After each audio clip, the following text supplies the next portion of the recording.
கூடங்குளம் போராட்ட குழுவினரும் அப்பகுதி மக்களும் அணு உலைக்கு எதிர்ப்பு தெரிவிக்கும் வகையில் கடலில் இறங்கி கழுத்தளவு நீரில் நிற்கும் போராட்டத்தை தொடங்கியுள்ளனர்.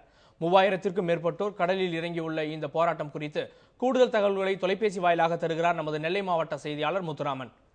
வணக்கம் முத்துராமன். வணக்கம் காவி.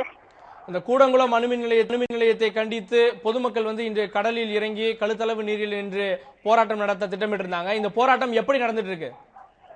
இந்த போராட்டம் சரியாக ஒரு 12 மணிக்கு தொடங்கப்பட்டது என்று சொன்னாங்க. அதுக்கு முன்பாகவே போராட்டம் தொடங்கப்பட்டன. இது ஆண்கள், பெண்கள் மற்றும் குழந்தைகள் உள்ளிட்ட சுமார் 3000க்கும் அதிகமானோர் இந்த கடலில் இறங்கி போராட்டத்தை தொடர்ந்து நடத்தி கொண்டிருக்கின்றனர். இந்த போராட்டத்தின் வாயிலாக அரசுக்கு தெரியப்படுத்துவது, கூடங்குளம் அணுமின் நிலையத்தை யுரேனியம் நிரப்பக்கூடாது, கூடங்குளம் அணுமின் நிலையத்தை உடனடியாக மூட வேண்டும் என்றும் காவல்துறை தங்கள் மீது ஏற்பட்ட தடியடியை நீக்க வேண்டும் என்று சொல்கிறார்கள். இப்போது அவர்களை கண்காணித்து விமானங்கள் மிகவும் அருகில் செல்வதால் இங்கு ஒரு பரபரப்பான சூழ்நிலை காணப்படுகிறது. மேலும் இங்கு 2 ராணுவ கப்பல்கள் இவர்களுக்கு ஒரு கரெக்டாக ஒரு 5 கிலோமீட்டர் தூரத்தில் இவர்களை கண்காணித்துக் கொண்டிருப்பதால் இங்கு மிகவும் ஒரு பதற்றமான சூழ்நிலை காணப்பட்டு இருக்கின்றன. மேலும் இங்கு ஆண்களும் பெண்களும் கடலில் இறங்கி தங்கள் கூட்டங்கள் அணு உலைக்கு வேண்டாம் என்று ஒரு கோஷத்தை எழுப்பியவர் இருக்கிறார்கள். இல்ல, பொதுமக்கள் கடல்ல இறங்குவதை போலீஸ்காரர்கள் தடுத்தார்களா? காவல்துறை இந்த ஏற்கனவே தென்மண்டல ஐஜி ராஜேஷா கூறும்போது, கடலில் நடத்தும் போராட்டத்துக்கு நாங்கள் எந்தவித தடையும் கோரப்போவதில்லை. கடல் அவர்களுக்கு தொழில் சம்பந்தப்பட்ட இடமாக இருப்பதனால் நாங்கள் யாரும் அவர்களை தொந்தரவு செய்யப்போவதில்லை என்று கூறினார்கள். மேலும் கூடங்குளம் பின்புறம் அருகில் உள்ள கடல் பகுதியில் இந்த போராட்டம் நடைபெற்றுக் கொண்டிருக்கிறார். அங்கே ஏற்கனவே காவல்துறை அதிக அளவு குவிக்கப்பட்டு அங்கே ஏற்கனவே காவல்துறை பாதுகாப்பு பணி இருக்கின்றன.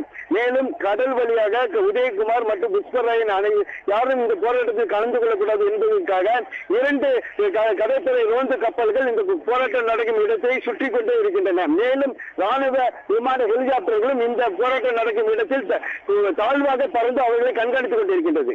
அதாவது தொடர்ந்து பல்வேறு போராட்டங்களில் ஈடுபட்டு வரக்கூடிய மக்கள் இந்த தடியடி, துப்பாக்கிச் சூடு, காவல்துறையினரின் தாக்குதல் ஆகியவற்றை தொடர்ந்து இப்போ இந்த போராட்டத்தில் ஈடுபட்டிருக்கக்கூடிய மக்களினுடைய மனநிலை எப்படி இருக்கிறது? அவர்கள் கூடங்குளம் அணுமின் நிலையம் எங்களுக்கு வேண்டாம், இந்த கூடங்குளம் அணுமின் நிலையத்தால் தங்களுடைய வாழ்வாதாரமும் தங்களுடைய குழந்தைகளின் நலனும் பாதிக்கக்கூடும், அதனால் அணுமின் நிலையத்தை உடனே தடுத்து நிறுத்த வேண்டும் என்று கூறிதான் இன்னும் போராட்டம் நடத்துகிறார்கள். தாங்கள் மேலும் காவல்துறை எப்பேற்பட்ட தங்கள் மீது தடியடி மற்றும் துப்பாக்கி சூட்டை நடத்தினாலும் தங்களுடைய குழந்தைகளின் நலன் கருதி தாங்கள் எப்பேற்பட்ட சவால்களையும் சந்திக்க தயாராக உள்ளதாகவும், கூடங்குளம் அணுமின் நிலையத்தை மூடும் வரை தங்களுடைய போராட்டம் தீவிரமாக தொடரும் என்ற மன உறுதியோடு தான் தற்போது பொதுமக்கள் போராடி கொண்டிருக்கிறார்கள். இந்த போராட்டத்தில் கூடங்குளம் அணுமின் நிலைய எதிர்ப்பு குழுவினுடைய ஒருங்கிணைப்பாளர் உதயகுமார் கலந்து கொள்வதற்கு வாய்ப்பு இருக்கிறதா? ஏற்கனவே இந்த உதயகுமார் 2 முறை இந்த போராட்டத்தில் கலந்து கொண்டு மேலும் சரணடைவதாக இருந்ததற்கு வந்த போது இங்கு ஒரு பதற்றமான சூழ்நிலை காணப்பட்டது. மேலும் உதயகுமார் காவல்துறை கைதாக கூடாது என்பதற்காக அவரை பொதுமக்களே ஒரு மறைமான இடத்தில் மறைத்து வைத்துள்ளனர். இந்த சூழ்நிலை உதயகுமார் இங்கு வருவார், அவரை கைது செய்து விடலாம் என்று காவல்துறையும் கப்பல் படையும் மற்றும் ராணுவமும் தயார் நிலையில் இருப்பதனால் இங்கு மேலும் அசம்பாவிதங்கள் நடைபெறக்கூடாது என்பதற்காக அவர் தற்போது வரை இங்கு வரவில்லை. இந்த போராட்டத்தினை மைப்பா ஜெயசுராஜ் அவரும் ஒரு ஒருங்கிணைப்பாளர் தான். அவர் தான் இந்த போராட்டத்தை தற்போது முன்னின்று நடத்தி கொண்டிருக்கிறார். இல்ல, இப்பொழுது இந்த போராட்டத்தில் உதயகுமார் கலந்து கொண்டு கைதானால் மக்களுடைய மனநிலை என்னவாக இருக்கும்? மக்கள் என்ன சொல்றாங்க?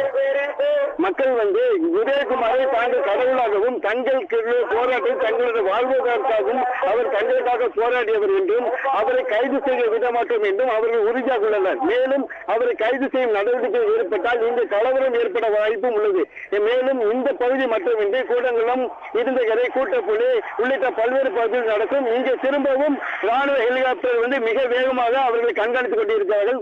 உதயகுமார் இருக்கிறாரா இல்லையா என்பதை கண்காணிப்பு கேமரா மூலம், ராணுவ ஹெலிகாப்டர் மூலம் இங்குள்ள மக்கள் கோஷங்கள் எழுப்பி மிகப்பெரிய ஒரு பதட்டமான சூழ்நிலை காணப்பட்டுக் கொண்டிருக்கிறது. நன்றி, உங்கள் தகவல்களுக்கு நன்றி முத்துராமன். நன்றி.